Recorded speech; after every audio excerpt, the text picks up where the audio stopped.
એટલે જે રીતે આ બિલાડી આ મોભેથી આ ઓલા મોભે એ પરિસ્થિતિ ડીને અત્યારે એક પત્ર લખી અને પોતાની જવાબદારી ઉપરથી હાથ ખંખેડવાનો ધંધો કર્યો છે।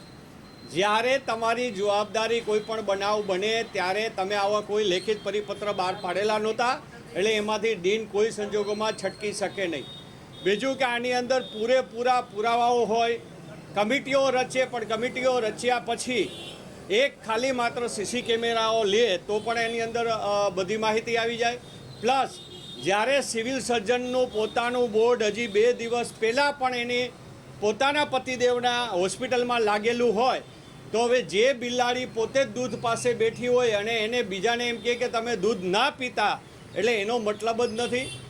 આ પ્રશ્નની અંદર સત્ય જો લેવામાં નહીં આવે, બીજું કે સિવિલ સર્જન પોતે જ્યારે આવું કરતા હોય તો સરકારશ્રીએ, રાજ્ય સરકારના મંત્રીશ્રી અને આરોગ્ય સચિવશ્રીને મારી વિનંતી છે કે તાત્કાલિક પહેલાં તો આ જેના પોતાના બોર્ડ લાગેલા હોય એને આમાંથી છૂટા કરવા જોઈએ।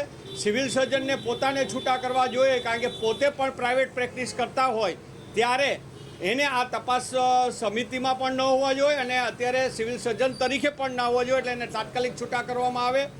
અને આ વસ્તુ કરવામાં નહીં આવે અને આમાં સાચો હકીકત બહાર પાડવામાં નહીં આવે તો આ પ્રશ્ન અમારા વિરોધ પક્ષના નેતા શ્રી તુષારભાઈ ચૌધરી અને અમિતભાઈ ચાવડા વિધાનસભા સુધી પણ લઈ જશે।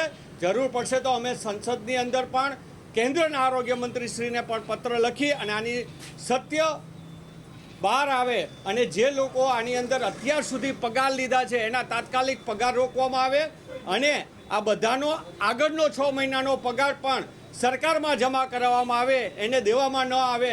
આ અમારી માંગણી કોંગ્રેસ પક્ષની અને એક ગુજરાતના જનતા તરીકેની છે।